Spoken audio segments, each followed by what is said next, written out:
যেসব পুরুষ জাতি বউ থাকতেও 4-5টা বিয়ে করাতে বিশ্বাসী, আজকের ভিডিও তাদের জন্য। ইসলাম ধর্মের পবিত্র ধর্মগ্রন্থ কোরআনের সূরা আন-নিসার 3 নম্বর আয়াতে স্পষ্ট বলে, তোমরা পছন্দ মতো নারীদের মধ্য থেকে 2, 3 অথবা 4 জনকে বিয়ে করো, আর যদি আশঙ্কা করো তাদের মধ্যে ন্যায় বিচার করতে পারবে না, তাহলে একজনই যথেষ্ট। অন্যদিকে আরেক সহিহ হাদিসে উল্লেখ পাওয়া যায়, রাসূল সাল্লাল্লাহু আলাইহি ওয়াসাল্লাম এক সাহাবীকে বলেছিলেন, যার 10 জন স্ত্রী ছিল, ইসলামে প্রবেশ করার পর নবী সাল্লাল্লাহু আলাইহি ওয়াসাল্লাম তাকে বললেন, তাদের মধ্যে 4 জনকে রেখে বাকিদের বিদায় দাও। এটাই প্রমাণ 4 জনের বেশি জায়েজ নয়। অর্থাৎ এখান থেকে স্পষ্ট ইসলাম ধর্মগ্রন্থ পুরুষদেরকে 4 জন নারীকে বিয়ে করার অনুমোদন দেন যদি তার সামর্থ্য থাকে এবং তাদের মধ্যে ন্যায় বিচার করতে পারে। কিন্তু আমি যদি বলি এই পারমিশন শুধুমাত্র ছিল এক নির্দিষ্ট সময়ে নির্দিষ্ট মানুষদের জন্য, তবে কি বিশ্বাস করবেন? তবে চলুন একটু বিস্তারিতভাবে আলোচনা করি। এই বিষয়ে বোঝার আগে আপনাকে সবার আগে বুঝতে হবে কোরআনের এই আন-নিসা 3 নম্বর আয়াত কেন নাজিল হয়েছিল এবং কখন নাজিল হয়েছিল। ইসলাম ধর্মগুরু মুহাম্মদ সাল্লাল্লাহু আলাইহি ওয়াসাল্লামের সময়কালে আরব সমাজে মুসলিমদের সঙ্গে মুশরিকদের প্রচুর যুদ্ধ হতো এবং সেই যুদ্ধে অনেক পুরুষ মুসলিম মারা যেতেন, যার ফলে আরব সমাজে পুরুষদের তুলনায় মেয়ের সংখ্যা বেড়ে যায়, যার ফলে মৃত ব্যক্তির সন্তানেরা ইয়াতিম এবং তার স্ত্রীরা বিধবা হয়ে অনেক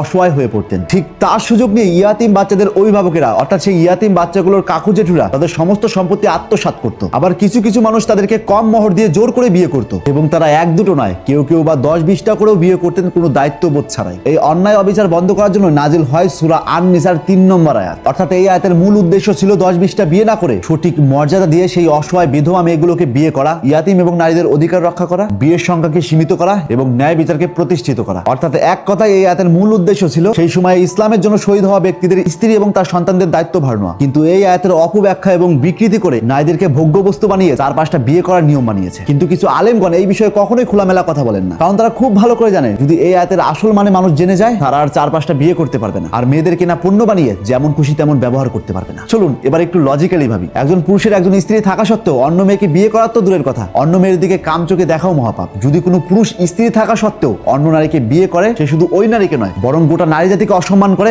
এবং তাদের অধিকার ছিনিয়ে নেয়। আর সবচাইতে বড় কথা, বর্তমান সময় দাঁড়িয়ে পৃথিবীতে মোট জনসংখ্যা 826 কোটি, যার মধ্যে পুরুষের সংখ্যা প্রায় 413 কোটি এবং মেয়েদের সংখ্যা প্রায় 409 কোটি। অর্থাৎ সমগ্র পৃথিবীর জনসংখ্যার 50.27% পুরুষ এবং 49.73% মেয়ে। সৃষ্টিকর্তা সত্যি যদি একজন পুরুষকে 4 জন মেয়েকে বিয়ে করার অনুমোদন দিতেন, তবে নিশ্চয়ই পুরুষের তুলনায় মেয়েদের সংখ্যা হতো 4 গুণ বেশি। অথচ বর্তমান সময়ে মেয়েদের তুলনায় ছেলেদের সংখ্যা বেশি। তাহলে এখানেই প্রশ্ন আসে, কেন মেয়েদের তুলনায় বর্তমান সময়ে নারীর সংখ্যা কম? তার মানে কি পুরুষরা এখন 1টা বিয়ে করবে আর নারীরা 4টা বিয়ে করবে? লজিক বুঝতে পারছেন? আর সবচাইতে বড় কথা, একটা মেয়ে কখনোই কিনা পণ্য নয় যে একটাকে ভালো না লাগলে আরেকটাকে নিয়ে আসবো, আবার ওটাকে ভালো না লাগলে ওটাকে ডিভোর্স দিয়ে অন্য আরেকটা নিয়ে আসবো, বা ওটা থাকাকালীন আরো 4টা বিয়ে করে আনবো। কথিত আছে একটা মেয়ে তার জীবনের সমস্ত কিছুর ভাগ অন্য একটা মেয়েকে দিতে পারে, কিন্তু কখনো তার স্বামীর ভাগ দিতে চায় না। যখন একজন পুরুষ একজন মেয়েকে বিয়ে করা সত্ত্বেও অন্য একটা মেয়েকে বিয়ে করে আনেন, তখন সেই মেয়ের মনের মধ্যে যে কি চলতে থাকে একমাত্র সেই মেয়েই জানে। আমার ভিডিও যে বোনেরা দেখছেন তারা বুকে হাত দিয়ে বলুন তো, আপনারা কি সত্যিই চান আপনি থাকা সত্ত্বেও আপনার স্বামী আরো 3টে বিয়ে করুক? আপনি এই প্রথাকে কতটা সাপোর্ট করেন? এবং আমার ভিডিও যে ভাইরা দেখছেন তারাও বুকে হাত দিয়ে বলুন তো, আপনার মা থাকা সত্ত্বেও আপনার বাবা আরো 3টে বিয়ে করেছেন, এটা আপনি কতটা সমর্থন করেন? আমি জানি কেউ সমর্থন করবেন না, কিন্তু এক শ্রেণীর পুরুষদের লালসা থাকে, আমি একাধিক মেয়ের সঙ্গে শারীরিক সম্পর্ক করব